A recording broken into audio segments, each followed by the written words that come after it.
আজ সারা বিশ্ব ইসলামের বিপক্ষে কাজ করছে, আর মুসলমানদেরকে এই সময় ইসলামের পক্ষে টিকে থাকতে হবে, ইসলামকে জানতে হবে, বুঝতে হবে, ইসলামের উপরে টিকে থাকতে হবে।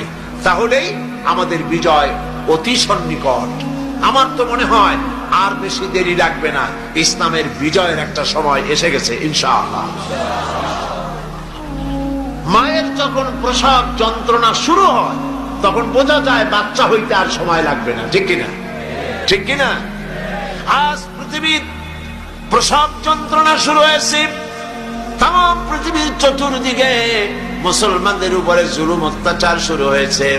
এই জুলুম অত্যাচারের মধ্য দিয়ে আগামীকাল যে সূর্য উদিত হবে সেই সূর্য হবে ইসলামের জন্য, আল্লাহর দ্বীনের জন্য, মুসলমানদের জন্যই সেটা হবে। তামাম পৃথিবীর বুকে আল্লাহর দেওয়া বিধান ও কোরআনের রায় কায়েম হওয়ার জন্য সময় আর বেশি দূরে নয়।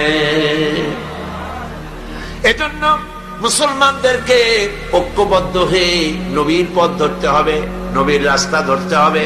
আল্লাহ পাক নবীকে যে উদ্দেশ্যে পাঠাইছেন, কোরআন যে উদ্দেশ্যে নাজিল করেছেন, সেই উদ্দেশ্য ধরে আমরা যদি জীবন চালাতে পারি আল্লাহর রহমত আমরা লাভ করতে পারবো।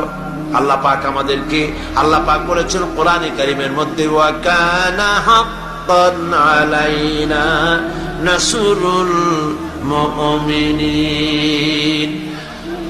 আল্লাহ রাব্বুল আলামিন বলেন মুমিনদেরকে সাহায্য করা আমি আল্লাহর জন্য ওয়াজিব। সুবহানাল্লাহ বলেন, মুমিনদেরকে সাহায্য করা আমি আল্লাহর জন্য ওয়াজিব।